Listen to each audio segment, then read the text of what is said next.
Hello, I am advocate Rakesh Sharma और आप देख रहे हैं हमारा यूट्यूब चैनल एडवोकेट वार्तालाप। आज के इस वीडियो में हम बात करने वाले हैं हियर से एविडेंस, मींस दैट सुनी सुनाई बातों पर आधारित सबूत। ये न्यायालय में कितने इनकी वैल्यू होती है, एविडेंटरी वैल्यू क्या होती है, कितने सॉलिड एविडेंस है, न्यायालय इनको कितनी गंभीरता से देखता है, आज हम इसके ऊपर बात करने वाले हैं। हमारी वीडियो को पूरा देखें, हमारी वीडियो को लाइक करें, वीडियो को शेयर करें, चैनल को सब्सक्राइब करें, सब्सक्राइब कर बेल आइकन पर क्लिक कर ऑल पर सेट कर दें। और इस वीडियो के एंड में मैं आपको बताने वाला हूँ हियर से एविडेंस के कुछ एक्सेप्शन यानी कि अपवाद भी हैं। वो अपवाद क्यों है, कब है, किस सिचुएशन में वो अपवाद आते हैं, आज हम पूरी इस एविडेंटरी वैल्यू पर बात करेंगे, पूरी डिटेल में बात करेंगे हम। तो चलिए चलते हैं वीडियो की ओर।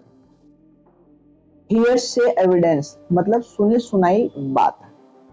ठीक, सुनी सुनाई बात शब्द से ही यह संकेत मिलता है कि कुछ ऐसा जो कि सीधे तौर पर नहीं सुना गया, मीन्स दैट कि कोई भी बात मैंने डायरेक्ट नहीं देखी, डायरेक्ट नहीं सुनी, मैंने किसी और व्यक्ति से उसके बारे में सुना है कि हाँ वहां पर ऐसा हुआ था और ऐसा हुआ था और ये सिचुएशन थी।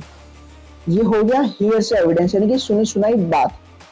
सुनी सुनाई बातों से जुड़े सबूत का मतलब है कि एक ऐसी जानकारी जो आपने डायरेक्ट नहीं देखी है, वो किसी ऐसे व्यक्ति द्वारा इकट्ठी की गई है जो कि उस व्यक्ति ने प्रत्यक्ष रूप से देखी है बट आपने उनसे सुनी है। ठीक है, तो हम इसको क्या बोलते हैं, हम इसको बोलते हैं ये दूसरे हाथ की जानकारी है। ठीक, सामान्य नियम यानी कि जनरल रूल ये बोलता है हियर से एविडेंस का, सुनी सुनाई बातों पर आधारित सबूत का, कि साक्ष्य, ये जो साक्ष्य होता है ये न्यायालय में कहा गया है कि ये उतना मजबूत साक्ष्य नहीं है और ये सुनी सुनाई बात पर आधारित साक्ष्य जो है इनकी इतनी सॉलिड एविडेंटरी वैल्यू नहीं है।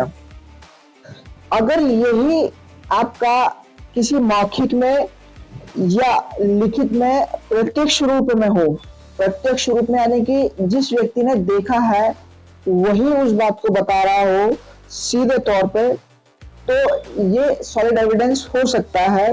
व्यक्ति को तथ्यों को सीधे सुनना, और इसमें कहा गया है कि जिस व्यक्ति ने उन तथ्यों को देखा है और सुना है और वही व्यक्ति न्यायालय के सामने अपना साक्ष्य दे रहा है, तो वो एक सॉलिड एविडेंस माना गया है। यदि वो प्रत्यक्ष रूप से नहीं देखा गया है, किसी और व्यक्ति के द्वारा देखा गया है और आपने उनसे सुना है, तो न्यायालय के अंदर सर्कमस्टेंशियल एविडेंस तो हो सकता है बट प्रॉपर एविडेंटरी वैल्यू उसकी नहीं होती। फॉर एग्जाम्पल, मैंने एक व्यक्ति को खून से सना हुआ चाकू लेकर भागते देखा है। ये हो गया आपका प्रत्यक्ष एविडेंस, प्रत्यक्ष रूप से दिया हुआ सबूत, क्योंकि उसने अपने सेंसेस से सुना है, अपने कान से सुना है, अपनी आंखों से देखा है और उसके हाथ में चाकू खुद से देखा है जो खून से सना हुआ था। ये तो हो गया आपका सॉलिड एविडेंस जो कि आपके दूसरे हाथ की जानकारी नहीं मानी आती, ये उसी व्यक्ति ने प्रत्यक्ष रूप से देखा हुआ होता है। इसका दूसरा एग्जाम्पल ये है कि मैंने अपने दोस्त को या फिर किसी और व्यक्ति से, रिश्तेदार से, पड़ोसी से या अपने वॉचमैन से ये सुना है कि वह व्यक्ति खून से सना हुआ चाकू लेकर भाग रहा था और चिल्ला रहा था। तो ये जो हो गया है ये आपने सुना है किसी से, यानी कि आपने अपने दोस्त से, पड़ोसी से, वॉचमैन से सुना है, तब आप उसको न्यायालय में साक्ष्य के रूप में दे रहे हैं, तो ये आपका सॉलिड एविडेंस और प्रत्यक्ष सबूत नहीं माना जाता है। तो दोनों में डिफरेंस क्या कहा मैंने कि प्रत्यक्ष रूप से देखा गया या सुना गया, यानी कि उसने खुद ही देखा है और खुद ही सुना है। और यदि उस व्यक्ति ने किसी दूसरे व्यक्ति से सुना है, दूसरे व्यक्ति से देखा है, तो ये हो गया आपका हियर से एविडेंस यानी कि सुनी सुनाई बात। अच्छा, इसके कुछ अपवाद भी हैं, इसके कुछ एक्सेप्शंस भी हैं। हम एक्सेप्शंस के बारे में भी बात करते हैं, इसके एक्सेप्शंस एक्चुअली में है क्या। पहले हम बात करते हैं भारतीय साक्ष्य अधिनियम के अनुसार सुनी सुनाई बातों पर आधारित साक्ष्य कोई साक्ष्य नहीं है। सुनी सुनाई बातों पर आधारित साक्ष्य कोई प्रत्यक्ष साक्ष्य नहीं माना जाता है, जैसे मैं भी आपको बता रहा था। दूसरा क्या है कि ऐसा भी कहा जाता है कि सुनी सुनाई बात कोई सबूत नहीं है, प्रत्यक्ष सबूत अदालत के लिए अधिक विश्वसनीय और स्वीकरणीय सबूत है।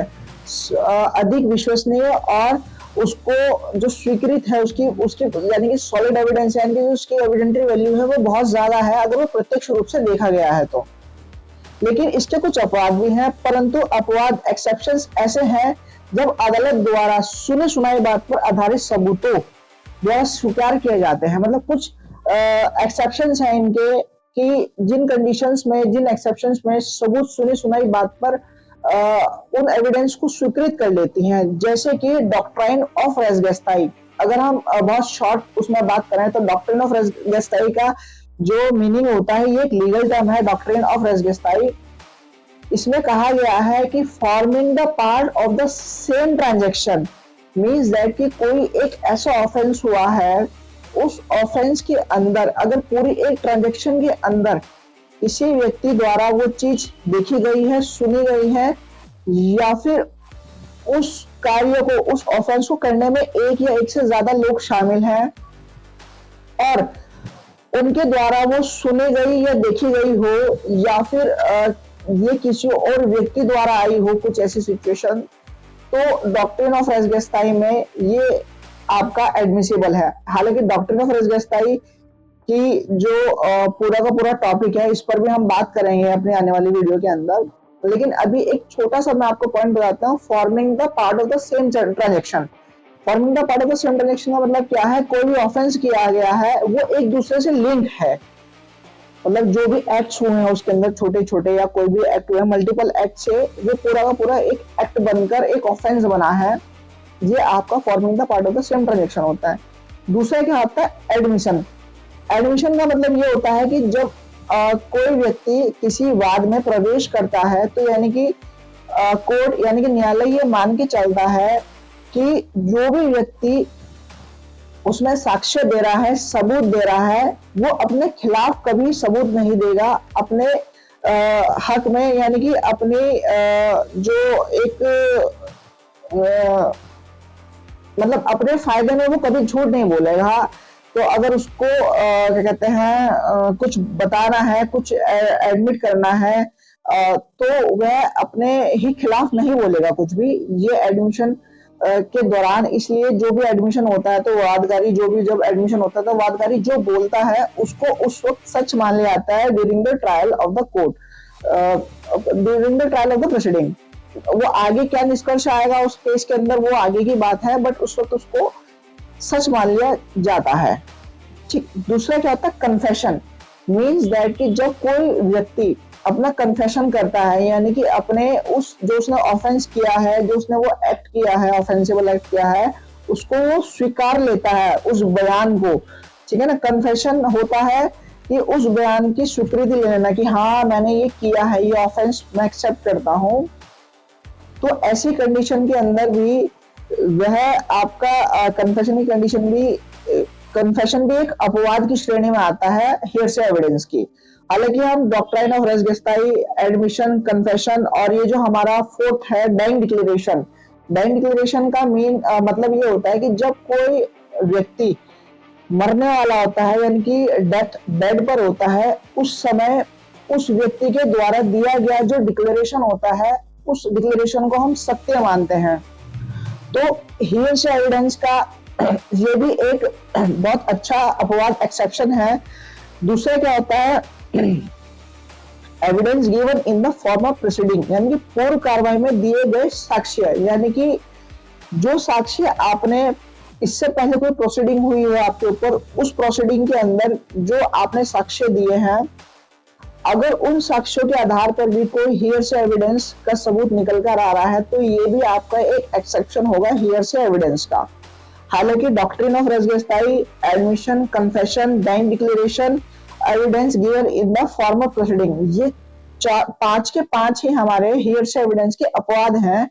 और हम इस अपवाद के जो ये 5 पॉइंट्स हैं, इनकी अलग अलग वीडियो लाने का हम अपनी नेक्स्ट वीडियो में लेकर आएंगे और उसमें आपको डिटेल में सबको समझाएंगे कि एक्चुअली में होता क्या है, बैंक डिक्लेरेशन क्या चीज है, एडमिशन क्या चीज है, कन्फेशन क्या चीज है, और evidently given in the form of proceeding क्या चीज है, डॉक्ट्रिन ऑफ रेसगेस्टाई क्या है, हम इसके बारे में डिटेल में बात करेंगे। तो अगर आपको हमारा ये टॉपिक, ये जो हमने आपको बताया है कि हियरसे एविडेंस क्या होता है, इसकी क्या एविडेंटरी वैल्यू है और इसके क्या एक्सेप्शंस हैं, अगर आपको ये समझ में आए हैं तो आप हमारे को कमेंट में बताएं। इससे रिलेटेड आपके पास कोई भी सवाल है तो आप हमारे को कमेंट में बताएं, और आपको वीडियो कैसी लगी ये भी हमारे को कमेंट में बताएं। अगर यदि आप कुछ जानना चाहते हैं वीडियो के बारे में या इस टॉपिक के बारे में और ज्यादा, तो आप हमारे को कमेंट में जरूर बताएं। और हमारी वीडियो को लाइक करें, शेयर करें, कमेंट करें, बेल आइकन पर क्लिक कर ऑल पर सेट कर दें, चैनल को सब्सक्राइब करें।